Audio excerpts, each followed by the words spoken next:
All right, here we go on a super Sunday morning in Las Vegas.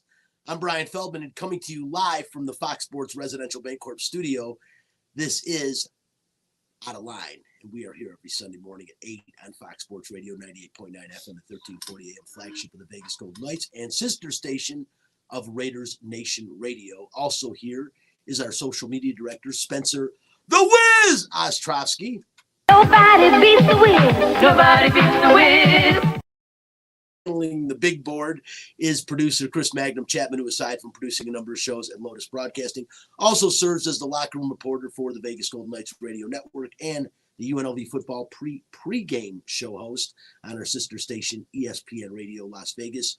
We are also streaming on the LV Sports Network, and you can watch the show on Facebook Live and YouTube. The page is called Outta Line. That's OUTTALINE. Follow the show on Instagram and Twitter at Outta Line Fox LV. And since we are live, your calls and questions are welcome. The Fox Sports Residential Bancorp studio line, 702-876-1340. Hi, this is Bubby, and it's time for What's on Tap. On Tap, brought to you by title sponsor Residential Bancorp. Whether purchasing a new home or refinancing the home you already own, Residential Bancorp is the company to turn to for all your home financing needs. Residential Bancorp, funding America one neighborhood at a time. Call 702-964-5720 to get information on all of the home financing options currently available in Nevada. On Tap, the Vegas Golden Knights win their first two games after the All-Star break and are back on top in the Pacific Division. We'll talk about some UNLV basketball, and Bernie Fratto, the host of the Bernie Fratto Show on Fox Sports Radio, will join us to break down today's big game.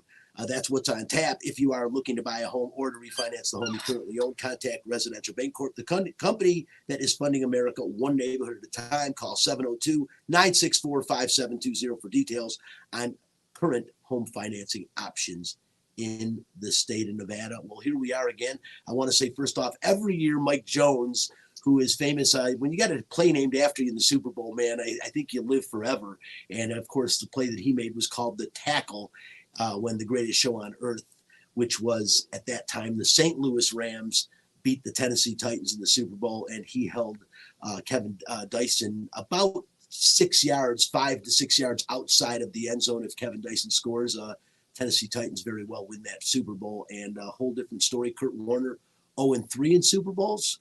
Does he still get in the Hall? Well, could be, could not be. But anyways, I want to let you know, Mike Jones let me know late yesterday he had a couple of obligations, but Mike's going to be coming on next week. We'll break down the Super Bowl. I do want to talk to him about Kurt Warner, because since the last time we talked to Mike, a movie has come out about Kurt Warner. And so be kind of interesting. I haven't seen the movie yet, and I want to see it because I wonder if at all Mike Jones was called attention to in that movie at all. I said I was kind of disappointed in Kurt Warner's Hall of Fame speech that he didn't thank Mike Jones, because again, if Mike doesn't make that tackle, 0-3 in the Super Bowl, a late start to an NFL career, it kind of makes Kurt Warner borderline Hall of Fame material. Well, the thing with Kurt Warner is he went 1-2, but it was really close to being 3-0. Yeah.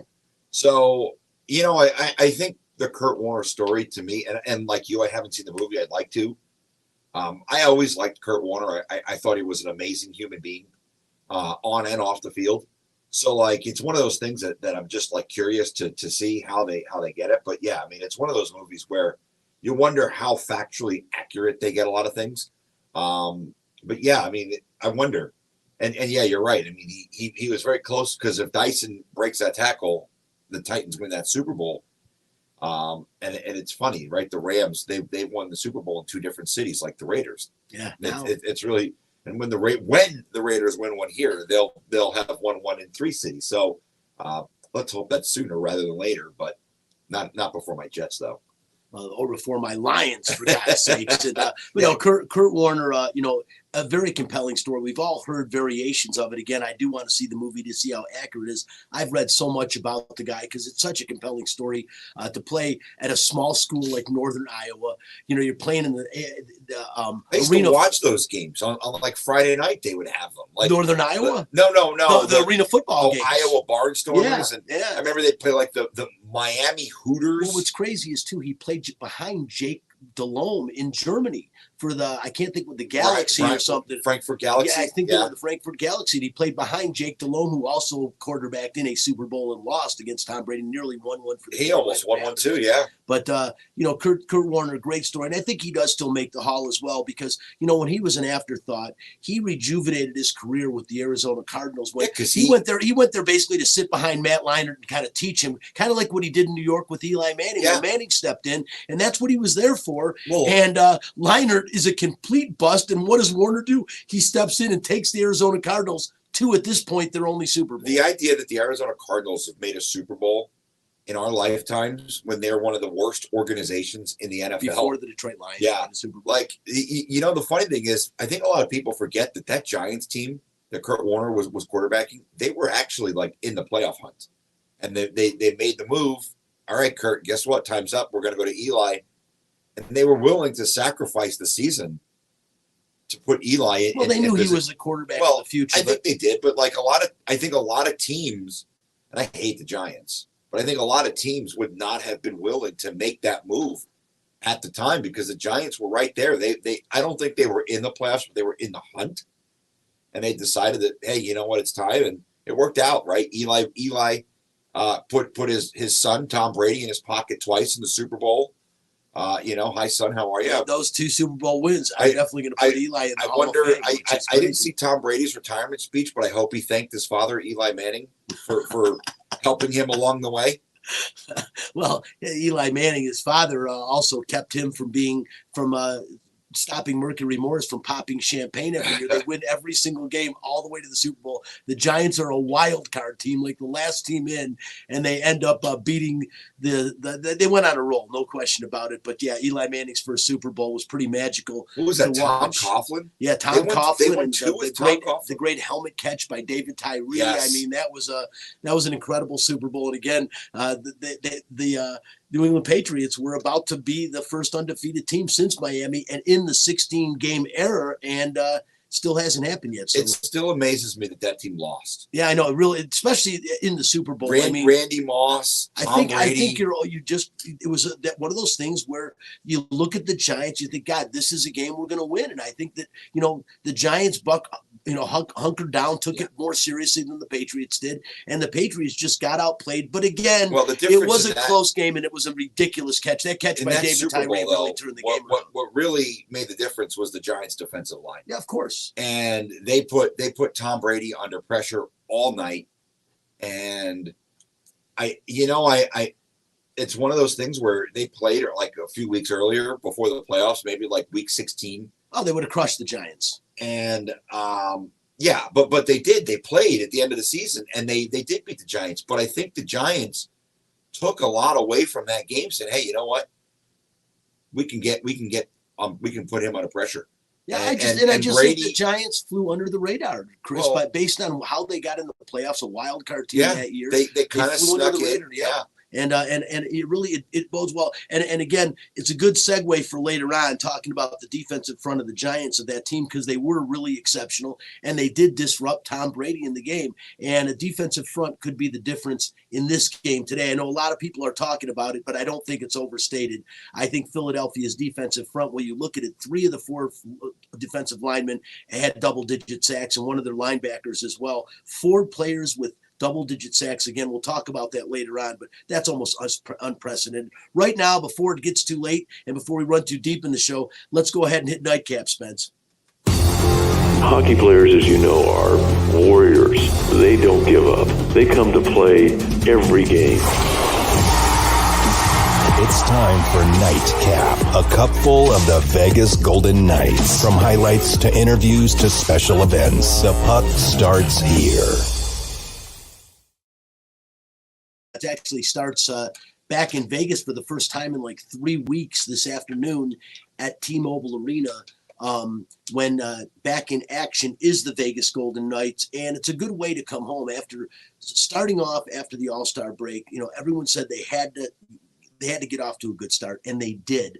They scored well in their first game out. They've won 2 games in a row now, and they get to come home. And the first 2 games they play at home, today against Anaheim, and then I think it's Wednesday night against the San Jose Sharks. Those are two really good opponents for them to kick off this homestand. And then, of course, they got a tough one coming up next weekend against the Tampa Bay Lightning. But it was nice to see them win these first two games. I think they won it well. One thing that really is impressive, and I love it, all the flack, and I was even on that bandwagon of giving Phil Kessel flack, saying, when everyone's healthy, this guy might have to be a healthy scratch, and you might have to end this consecutive goals game.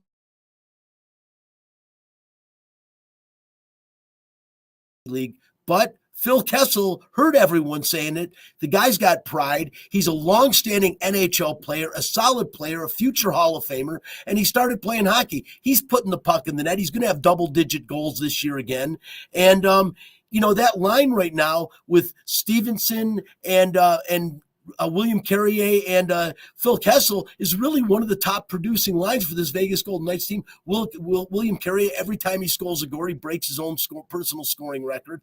And Chandler Stevenson, of course, got into the All-Star game late, but deservedly so. He's one of the guys. Him and Alex Pietrangelo were two of the other guys that I thought, should have gotten at least a look by the All-Star team to get in. And it was nice to see Chandler get in, but he is centering what right now is maybe the most effective line on this Vegas Golden Knights team. And that's pretty exciting in itself. The one drawback, obviously, everyone saw it in the very first moment and half of the third period. We saw Logan Thompson go down with what they're calling a lower body injury. He could not put a drop of weight on that leg. He stretched out. He rolled over. You saw him right away wincing in pain on the ice. Chris, that is really scary for the Vegas Golden Knights going forward. I know Adin Hill has had his moments where he's looked really good. He's also had moments where he's looked bad. Laurent Brossoit's done a good job down in Henderson, but he's under 500.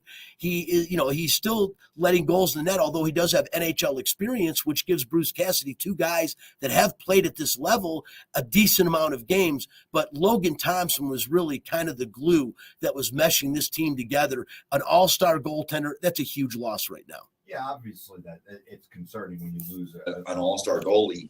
Adin Hill is a bit of to me he's been really good considering his role. Now it's him and Laurent Brossoit for the next at least few weeks from what it sounds like.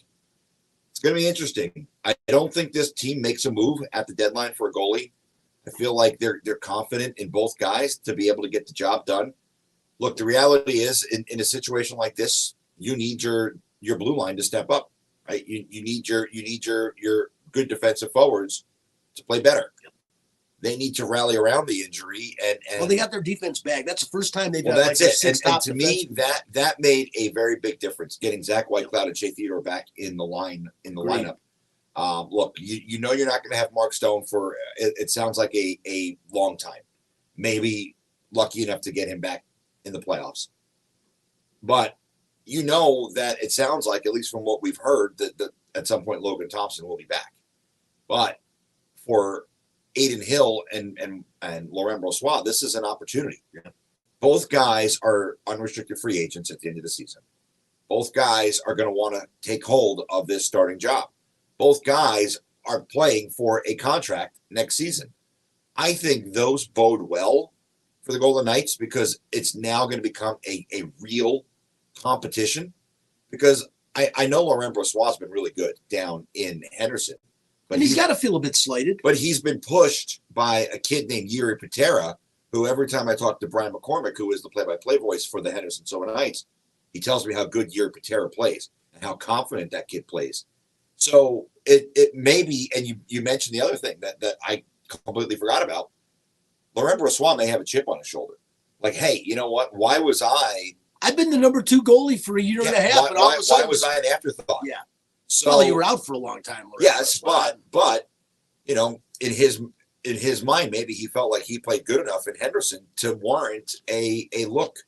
Now he's got that look. I wonder, goalies are so interesting because I wonder how long it takes a guy, if there's any period of time at all, that it takes a guy to jump from AHL competition to NHL competition and not lose the edge that you had in the AHL, because obviously there's a massive, massive leap from AHL players. I mean, not to say that they're not good. I mean, we're still talking probably the best, 30, however many guys are on a roster, in the world playing in the AHL, right? The AHL is arguably on point. Maybe not as good as the KHL. I don't know. I don't know how you do those comparisons, but it's right there as far as the Many second of or these third best guys are league in the world. NHL caliber players. Yes. There's not a lot of scrubs in the AHL.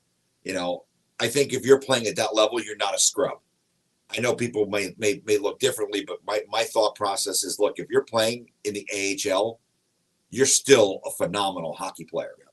And the jump from the AHL to the NHL, I don't know how big of a leap that is, right? When you've only seen that speed for 2 or 3 months, you've only seen those guys with the moves, right? Like there's no Connor McDavids in the AHL. No.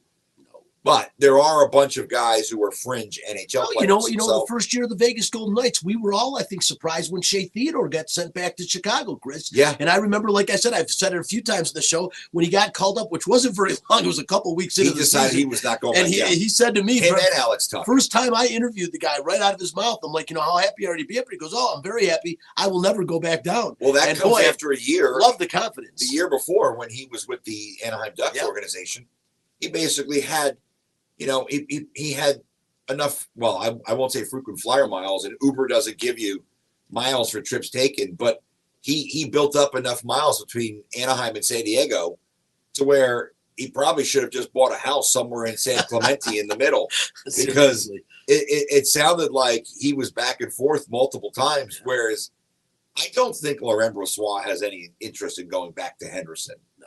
Like, I don't know Laurent Brossoit, but I would venture to guess that he has zero interest in going back to Henderson.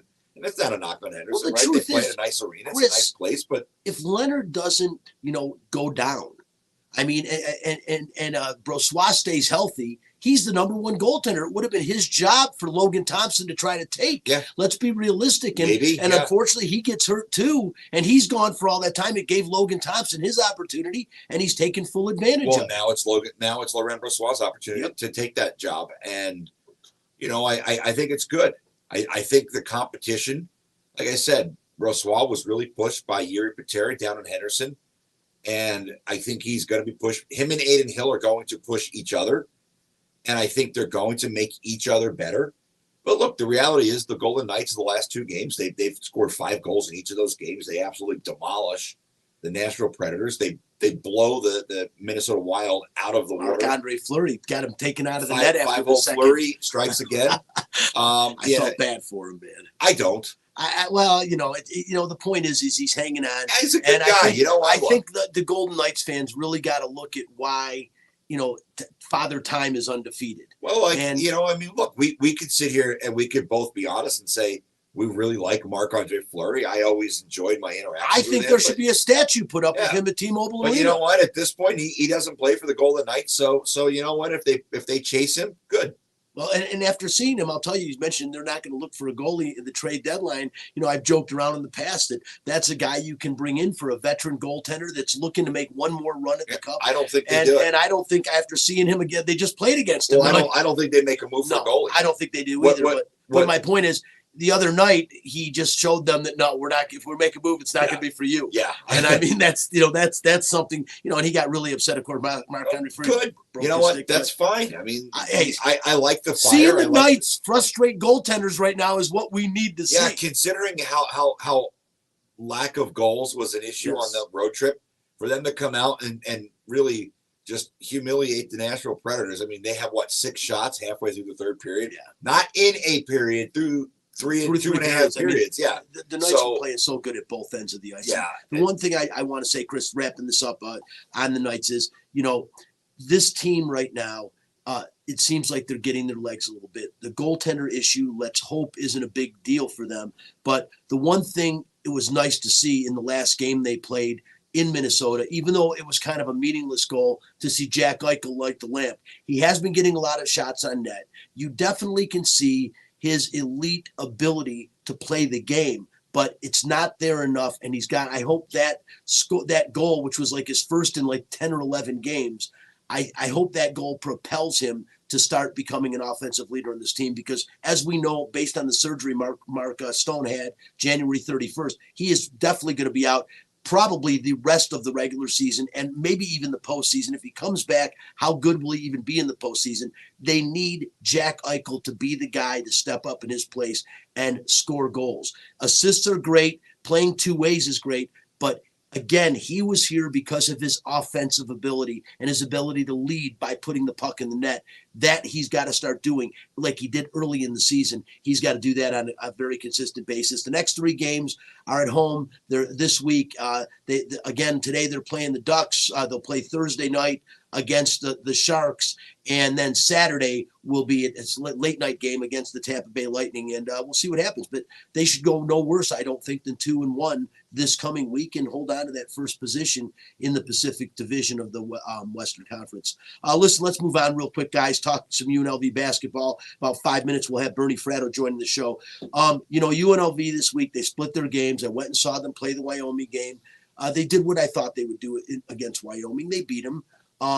Game I can't say was ever, out of question where it looked like UNLV was going to run away with the game, but UNLV looked like they were in control of the game in the majority of the game, which they should be against Wyoming. They go to San Diego State, ranked 25th in the country yesterday, and San Diego State way ahead the majority of the game. And I'll tell you what, you saw a performance put on by a guy off the bench for San Diego State, Adam Seiko, man, pretty crazy. 6 Seems like that three-pointers. guy's been there for like 15 Forever, years. hasn't he? Forever. Not the best player on that team, but I'll tell you what, he came off the bench, 18 points, 6 3-pointers. That is gigantic. He was just hitting everything. You could see the confidence. The final score of the game, 82-71. It sounds a lot closer than it was. A lot closer than it was. That game was never in question. San Diego State almost was toying with him. It was like the Harlem Globetrotters. It seemed like they were up pretty much 14 to 20 points the entire game. From midway through the first half on. It seemed like that was kind of the way the game was going. And Brian, look, I mean, UNLV went out and they tried to emulate San Diego State, which to me is well, I don't like the fact that UNLV is trying to emulate the type of players that San Diego State's bringing in. But look, the reality is this is a program that was one of the biggest jokes in college basketball 25 years ago. They took a chance on Steve Fisher, and the rest is history. They've had 2 coaches since Steve Fisher was hired, whatever year it was, 2001. I don't even remember. But they have been a model of consistency since basically Steve Fisher's second or third year when they made that NCAA tournament. They won the Mountain West. I believe it was in Denver. And they did that for the first time, and they ended up going all the way to the dance. And, since that time, they have been the marquee program in this conference. I know UNLV made a Sweet 16 in that run. BYU was here for a while, and they were pretty good. But the reality is San Diego State is the team that everybody in the Mountain West wants to be. Nobody can seem to do what San Diego State does. It doesn't matter if it's Leon Rice, doesn't matter if it's Kevin Kruger, doesn't matter if it's the guy in Wyoming, if it's Rick Pitino or Ricky or Richard, whatever they call him. It's funny though, Chris, Steve Fisher was there for so long, but Brian Dutcher was always behind him. Well, so it's like the same guy stepped right in. And there was no drop-off. No. There's no drop-off. The same defensive mindset they've always had. And it amazes me, right? When Steve Alford was at New Mexico, and he left, and Craig Neal, Noodles, took over, right? These 2 guys had gone back to Indiana together. And the drop-off was amazing. Like Craig Neal compared to Steve Alford, it was like night and day as far as the quality. And guess who's on his staff up at Reno? Craig Noodles. Noodles Neal is still up there, right? Because they're buddies. Yeah. But the drop-off was ridiculous. You wondered if there was going to be the drop-off from Fisher to Dutcher. I think Brian Dutcher's proven that he's every bit as good of a coach. He's definitely been a great understudy, obviously. And you know what? It amazes me that there hasn't been a bigger program that has come and called for Brian Dutcher. Like UCLA or well, I mean, obviously both of those programs are pretty stable. But, I mean, look at Cal. Cal is arguably the worst major college basketball program in the country. They haven't come knocking on Dutcher's door. Washington State, these programs in the Pac-12, Oregon State that just can't seem to get things right. But The guy's a great coach, Brian. You know, I think like Steve Fisher, you know, I think, Chris, they love it down there in San Diego. Steve Fisher was offered jobs throughout his career and never wanted to leave. He just loved it there. But Dutcher's not Fisher, right? No. You don't know. You don't know unless you ask. That's true. I don't blame those guys. I would, if you could put me and I'm making that type of money and I'm living in San Diego, I don't care about Cal money. I don't care about Washington State money. I'm staying in San Diego. I don't want to live in Northern California. I don't want to live in the Palouse. I want to live 5 minutes from Mission Beach in San Diego. Sign me up for that job. And look, maybe that's it, right? I want to be able to head down to TJ areas in the country once in a while and get into some fun. But yeah, I mean but like going back to the Dutcher, the guy has certainly proven he's one of the top basketball coaches in the country. And every year, I mean, there's always an NBA talent on that team, and every year they play with the same defensive prowess. They're one of the best. Yeah, they're one of the best defensive teams in the league. And every year in the Mountain West tournament, they are one of the teams you have to worry about. If they can ever find, and I know it's like finding a needle in a haystack, but to me, Kawhi Leonard completely changed that program from being a nice story to a legit college basketball program. Kawhi Leonard is an NBA Hall of Famer. They just don't win in the tournament. That's their biggest problem. But they were, and I can't remember the name of the player on San Diego State who committed that stupid technical foul. They were going to beat UConn and go to the Elite Eight. UConn won the national championship that year. That San Diego State team, that was the last time we've seen that San Diego State team. But they had Kawhi Leonard. They did. But that team, if they don't, if that guy does not commit that technical foul, there is zero doubt in my mind that they beat Connecticut that year. Would have been huge. They were better than UConn. Would have changed a lot of things. I mean, that was gigantic. And San Diego State is a good program. UNLV, no one expect them to win that game, but now UNLV, they got a couple of games this week. Well, actually, only one game this week, and it's a game they should win against San Jose State. Valentine's Day. Yeah, Valentine's Day, Tuesday night. Bring your date to go see Tim Miles. You know, I may be there. Who knows? Like, go eat some Chick-fil-A and watch a little UNLV basketball. But UNLV plays San Jose State. San Jose State beat them earlier in the year on the road. San Jose State's only won 3 games on the road this year. This is a must-win game for UNLV. And then Sunday, they head to Boise next Sunday. We'll talk about that game next week. But time to get things going here. We are going to start talking about the Super Bowl and that in a few minutes. Right now, I want to jump into it. I know we are going to be joined on the show in just a minute with Bernie Fratto. And I wanted to talk about the Bones and the Las Vegas Raiders. As you know, the deadline is coming up for Derek Carr the day after Valentine's Day. Something has to happen. The only team that's talked to him to this point has been the New Orleans Saints. It's just he poses a problem with his no trade clause and the contract, and just it doesn't want to seem to be absorbed. But UNLV desperately would rather trade him than just let him go on the open market. But I don't think they're going to have a choice. There's no way they're going to retain him and take a $40 million hit. Join now on the show. Super happy to have this guy on. Somebody tweeted to him yesterday, "Do you ever sleep?" And he just kind of put a couple smiley faces. The guy never sleeps. It's Bernie Fratto on Fox Sports Radio. You can hear him every Friday night from 11 to 2 here on the Pacific Coast, as well as Saturday nights from 11 to 3 in the morning. It is the Bernie Fratto Show on Fox Sports Radio, National and iHeartRadio. Bernie, thanks for getting up early today and joining the show. Appreciate it. No problem, man. I was back east this week, so I lost my voice a little bit. Power through it.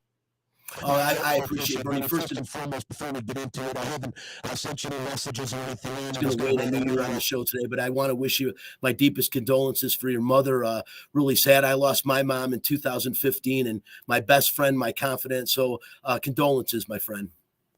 I don't know about you. It's kind of a sudden thing, like 10 days old, but you know. You never have any controversy. That's fun. No, and again, very sorry to hear about that. You can follow Bernie on Twitter at Bernie Fratto. And Bernie is also the author of The View from the Cheap Seats, a book you have to read. This guy, the greatest storyteller ever. When you're listening to him, they almost sound so surreal, and yet they're completely real, and they're great. And Bernie, always appreciate you joining the show. We have a segment on the show we do each week, The Bones, where we talk about the Las Vegas Raiders. Going to end that probably after the Super Bowl, bring it back next football season. But, the Derek Carr situation here, been talked about for a while. Of course, benched the final 2 games of the season, didn't even show up, and in place of Jarrett Stidham. But now the Raiders move on from Derek Carr. 2 questions for you, Bernie. First, what happens with Derek Carr? Does New Orleans make a move for him, or do you think they just let him go and as a free agent? And secondly, who do you think is the heir apparent? I think the Derek Carr situation, there are actual conversations going on. And it's my understanding that New Orleans is what they're trying to do. They are interested in Carr, but they want to lower the guarantees on the contract. The problem is, is that they've got like 4 years to do that, and they run out of time. It's my understanding they've come so far that they already have basically the framework of a Derek Carr trade. That he's kind of, the ball's kind of in Derek Carr's court because he's got someone willing to lower his guarantees for the most of the world. And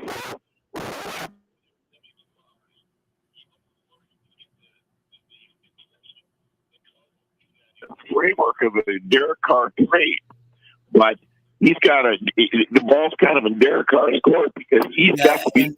I don't know if it'll guarantees for the move to New Orleans. So we'll see what happens over the next 72 hours.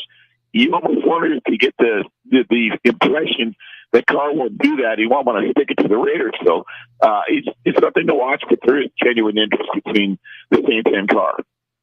Yeah, and I don't know if it'll be New Orleans. There's no question Derek Carr will be playing somewhere next year. I said last week that I don't think they're going to be able to make a trade for him before the 15th, and I still don't. I don't think this deal will go through with New Orleans. I think that Carr is, I think in his own way, does want to stick it to the Raiders, and he kind of showed us that during the Pro Bowl festivities. Bernie, there's been a lot of talk. The biggest talk probably in Vegas is Jimmy Garoppolo, Aaron Rodgers. Who do you think ends up as the signal caller next year here in Las Vegas? I honestly don't think it's going to be Aaron Rodgers, because if you look at Rodgers' contract, he's due $109 million the next 2 years, and anybody who acquires Rodgers is also going to have to give up probably some draft capital, things of that nature in a trade. So I'm really not so sure if it's going to be Aaron Rodgers. I also understand that Jets are absolutely going to make a huge play, and they're trying to make a trade for Rodgers, and they're willing to give up some assets, and they've got some assets to give up. Jimmy G, I think, is the X factor, certainly because of the Josh McDaniels relationship while they were in New England years ago. But I think it's all a coin flip, Brian. I've recused myself. Everybody was certain that Tom Brady was coming here. I never believed Tom Brady was coming here. Now, I was wrong. I didn't think he'd retire. So I think what's going to happen, Brian, is after the Super Bowl is played in about a week, things will get more clear. But there aren't a lot of options for the Raiders when it comes to bringing in a veteran. No, I agree. I think they're going to go for somebody in the draft, maybe a later round pick and a prospect. But yeah, they're going to go out there, and I think it's going to be Jimmy G. I was with you, Bernie. I never was sold that Tom Brady was going to come here. I never drank the Kool-Aid, although I personally said he should retire, and I'm happy that he did for his sake and for all of our sakes that are huge football fans. He retires as the GOAT. What he did throughout his career is almost unprecedented, especially to play to the age that he did. You got to take your hats off. And anybody that says that he's not the GOAT, well, you haven't been paying attention for a long time. I think that, and Bernie, I've got to tell you that listening to your show, I didn't get to listen last night. It was too late, and I have this show in the morning. But I did get to listen to the show all Friday night. Really enjoyed it. I wanted to hear you last night with Todd Dewey, my former co-host here. So that would have been kind of cool. But Bernie, you inspired this week's Fact This. Well, I'm sorry. I'm sorry again, Brian. No, I'm sorry. Spencer's getting ready. You inspired this week's Fact This. Fact This. If you don't like the facts, take your ass back to bed. Fact This. Inspired this week's Fact This. Okay, well, we're just going to go on. What you inspired, Bernie, and I'll do it. It's Fact This. It's part of our show. And it is a fact. Last week, 2 Tennessee state legislators, Senator London Lamar and Representative Joe Towns Jr., introduced language that would replace the volunteer state's Columbus Day holiday with a new holiday the first Monday after the Super Bowl, and would enshrine the change in state law. The holiday proposed by Tennessee House Bill 1463 and Senate Bill 1344 would be formally named Super Bowl Monday. This might sound crazy, but consider this. Over 16 million Americans are expected to skip work the day after the Super Bowl, while 8 million are expected to request the day off in advance. Bernie Fratto, first, should this happen? And second, do you think it will happen? Well, remember, it's only for the state of Tennessee. I talked about this Friday night and again last night. And anybody can Google the bill. It's called Tennessee Code Annotated Section 15-1-101. My gut tells me in the state of Tennessee, yes, it's going to happen. Will it ever be a national holiday? I doubt it. However, I do think in the next 3 years after the next CBA, what you're going to see is that the NFL expands their schedule to play almost every single week in Europe, England, Germany, Mexico, etc. Every single team in the NFL will play at least one game, and so we'll institute a second bye. If they institute a second bye, that backs up the Super Bowl one more week. You back up the Super Bowl one more week, guess what? The next day is President's Day. I think that's more likely to happen. Yeah, that's and I think so too. I think it's becoming there's so much international interest with what they've been doing in London for years, and we have seen games in other places as well. I agree with that. And I just thought it was really interesting. Again, it was the first time I actually heard it was on your show Friday night. So of course I went and did a bunch of due diligence, and I agree. I think Tennessee is going to institute it in state law. And hey, if you're moving to Tennessee, and I do have one friend that is moving down there, hey, you're going to have a holiday called Super Bowl. It's going to be Super Bowl Monday, but again, if it falls on President's Day, you had a holiday that day anyways. Bernie, talking about this Super Bowl, your thoughts on the game. I mean, you have the two best teams in football playing against each other. You don't usually have that. The number one seeds from both conferences and the two youngest starting quarterbacks ever. The first time in history that each team will start a black quarterback. A lot of things this year. The first female coach ever to coach in a Super Bowl for the Philadelphia Eagles. And you also have the flyover before the game. The first time ever an all-women's crew will be piloting the flyover before the Super Bowl. A lot of cool things, but the game itself looks to be a very close game. I mean, you've got a 1.5 point spread going in today. The Eagles favored. What are your thoughts on the game? Yeah, first of all, let me just start and blurt out my pick. I do like the Eagles. I like the Eagles by 6 today, but let's back up. First of all, you're right. This is the most evenly matched Super Bowl in 57 years. Both teams were 16-3. Both teams scored 546 points. Both teams were the number one seed in their respective conferences. Both teams have 6 All-Pros. Both teams even have a Kelsey brother. But here's what's interesting. There's always something when you handicap and prognosticate where you can find an edge. You try to find strengths over weaknesses. The Eagles were 14-0 this year in games in which they ran 400 yards or more. They also ran for 39 touchdowns this season, most in NFL history. Plus, Philly's passing offense, it's 9th overall, and their defense is top in the league, while Kansas City's pass defense is only 18th. There's your slight edge. The Eagles' defense, number 1 in sacks, number 4 in turnovers, allowed 51 fewer points. Here's the big thing I can't get my mind around. On defense, all year, Kansas City has featured a 4-man front, 2 linebackers, and heavy nickel. How does that not play into the hands of Philly's rushing attack, who, by the way, just rushed for 4 touchdowns against the number 1 defense, the rush defense, the San Francisco 49ers 2 weeks ago? Plus, Kansas City ranks 31st in red zone defense. Those are just a couple of the reasons I like Philly. Now, there's a couple of false narratives going around that Philly had a weak schedule. Well, in truth, Kansas City had the 4th weakest schedule in the National Football League. People say, well, Philly hasn't been tested. They didn't play the Bills or the Bengals during the regular season. Well, Kansas City did, and they lost to both of them.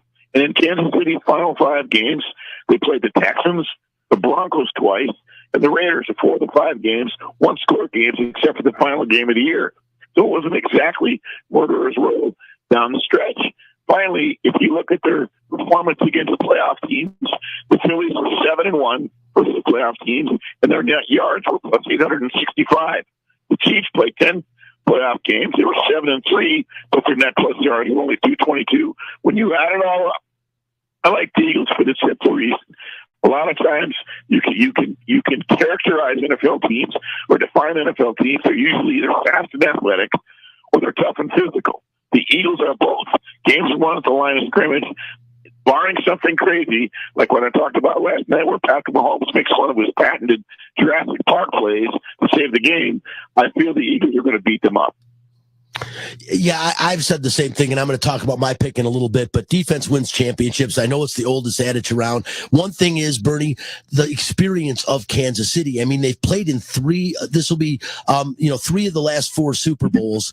And, Patrick Mahomes, of course, 1 in the 2 he's played in, but the third one now in 4 years, that has to help them out with the experience. They've dealt with all of this stuff. You've got a real young guy in Jalen Hurts, a guy that's always been told you can't do something. And he's like played his entire career in college and now in the pros with a chip on his shoulder, just trying to prove everybody wrong. He's an X factor. He does so much. He does have a dinged up shoulder, but then again, Patrick Mahomes has a dinged up ankle and a high ankle sprain that's only 3 weeks old, although he looked pretty good 2 weeks ago against the Cincinnati Bengals. First time, Bernie, ever, first team All-Pro and a second team All-Pro. I shouldn't say first time, sixth time that a first team All-Pro and a second team All-Pro quarterback have met in the Super Bowl against each other. Believe it or not, the second team All-Pro quarterback has won the previous 5 matchups, which bodes well for Jalen Hurts. As far as the quarterbacks themselves go, in the matchup between Jalen Hurts and Patrick Mahomes, who do you think has more success in the game? See, that's really a toss-up, guys, because, as much as I love Patrick Mahomes, I've said it a bunch of times on the air, I think he's the best player in football. In 8 Super Bowl quarters, he hasn't been great. He's only thrown for more than 58% passing, and in one of those 8 quarters. Now, I've believed in Jalen Hurts since Alabama, Oklahoma, and I've watched his evolution in the National Football League. He's 17-1 as a starter here this year, or check that, 15-1 as a starter. They don't lose when he starts.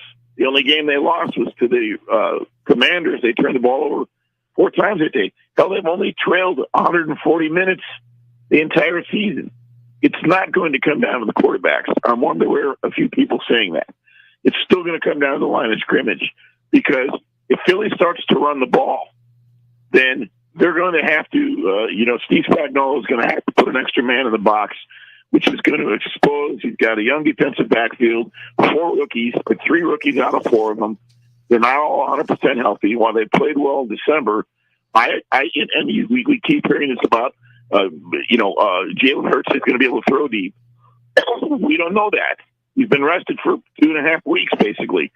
And even if he can't throw deep, you've got those intermediate routes to his star receivers like the Slim Reaper and A.J. Brown and Dallas Goedert. So I think it's a double-edged sword. I still think it's coming down to the line of scrimmage. That is going to be the key, right? And really, and also Super Bowl MVP quarterbacks, only 6-15 straight up in the history of the Super Bowl. Now, that may or may not have anything to do with anything today, but I'm just of the opinion that the game's going to come down to the trenches more than the quarterbacks, and Philadelphia will prevail. He is Bernie Fratto, host of the Bernie Fratto Show on Fox Sports Radio, National iHeartRadio, every Friday night from 11 to 2 here on the West Coast, and every Saturday night from 11 to 3, 7 hours of Bernie every weekend. Try and catch his show. It's phenomenal. And you can also follow Bernie at Bernie Fratto. That's on Twitter. And again, definitely, if you haven't got a chance to, you got to read the book. It's an easy read, and you will enjoy it. You'll be smiling throughout most of it. The view from the cheap seats. Bernie, the one thing is with Kansas City offense, they're ranked 2nd in red zone efficiency. And Andy Reid is very innovative. Patrick Mahome plays to his strengths. And one of the things that he does, especially in the red zone, he throws the ball out of the backfield really well. I think 12 passing TDs to running backs, 9 of them to Jerick McKinnon. And Pacheco really has just come into his own the second half of the season, maybe the final third of the season, where this guy has really proven that he is going to be the number 1 back for Kansas City. So they have this great offensive production, especially when they get in the red zone. One of the greatest greatest X factors in the NFL in Travis Kelce, maybe the greatest tight end of all time. There'd be some argument on that, but he's still playing and still got a lot of gas left in his tank. What does the Eagles do defensively to shut Kansas City down with that tremendous defensive front? And they're pretty good in the secondary too, but what do they do to stop the Kansas City offense with that red zone efficiency? Pressure Mahomes and stop the run and make the Chiefs one-dimensional. The Chiefs already like to throw 63% of the time, but they're facing Philly's number one defense. So if the Chiefs can't run the ball and they become one-dimensional, again, I think the Eagles are going to put the Chiefs in a vice grip today. Having said all that, and by the way, the Chiefs have built their line better. They only allowed just 26 sacks during the regular season, but Philly had 70 sacks, 15 more than the next closest team. And these are historical performances. I'm glad you mentioned Travis Kelce, because Travis Kelce is not only an elite tight end, probably a first ballot Hall of Famer. And when you look at the National Football League right now, you can count on a woodshop teacher's hand how many great tight ends there are. By the way, that leads me to probably, I believe, the best prop bet on the board, Travis Kelce over 9.5 targets today. Now, this is targets. Why do I like this play? First of all, during the regular season, he averaged 9.8 targets just in the regular games. He had 17 targets against the Jaguars, first round of the playoffs. He had over 10 targets 8 times this season. They're going to need to get Kelce involved early and often. He's certainly going to be targeted on third down. He's certainly going to be targeted in the red zone. He is a key, crucial part of their offense, and that's why I like him over 10.5 targets. If they can keep Kelce in a box, and Kelce always has a way of being open, well, then it could even be a longer day for Kansas City. But again, these things have to play out. We hope no one gets hurt. You never know about penalties. You never know about oddball plays that can flip the game. But I still say it comes down to blocking and tackling, and the Eagles just have them there. They do. Kansas City's defense, not by any means a slouch. I mean, they were pretty good on the season as far as sacks went, regular season. I think they were 4th in the NFL. But again, Eagles were far and away the best. Like you said, over 15 sacks in front of the next closest team. And on offense, pretty efficient in yards per game. Top 5 offense, Bernie. Yards per game, rushing yards per game, and points per game. I'm talking about the Philadelphia Eagles, where everyone talks about this high octane offense of the Kansas City Chiefs. Look at the Eagles offense. Miles Sanders has proved to be one of the better backs in the National Football League.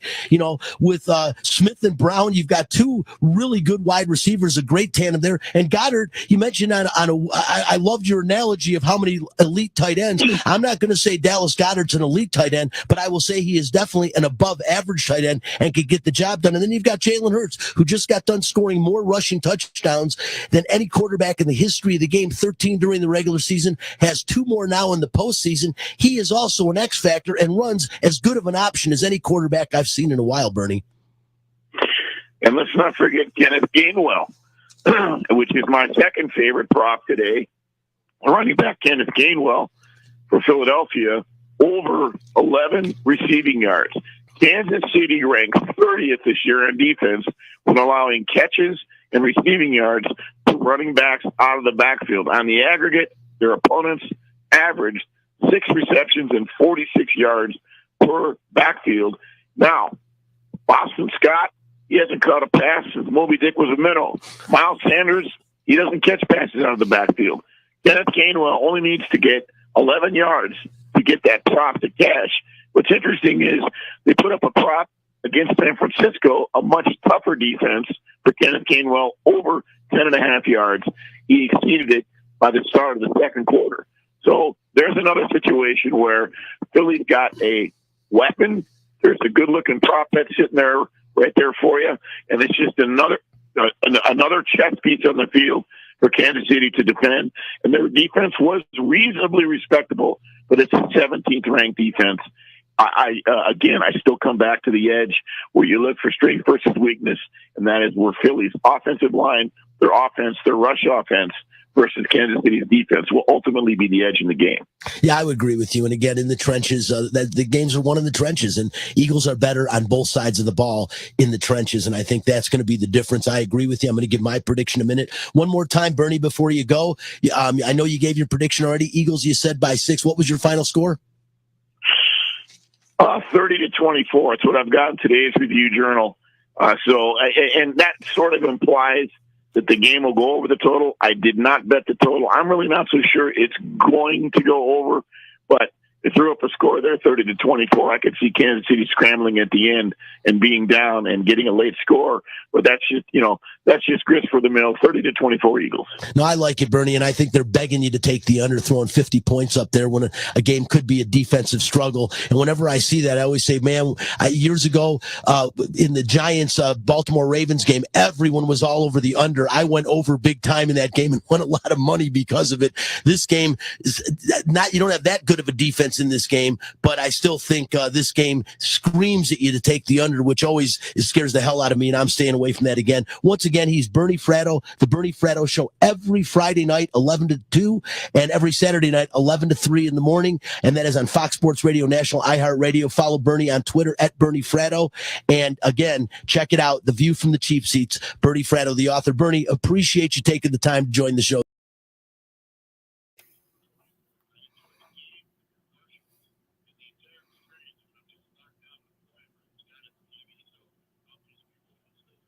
Well, good deal. And that way you won't have to talk and you can get your voice back. Bernie, again, appreciate you. Enjoy your...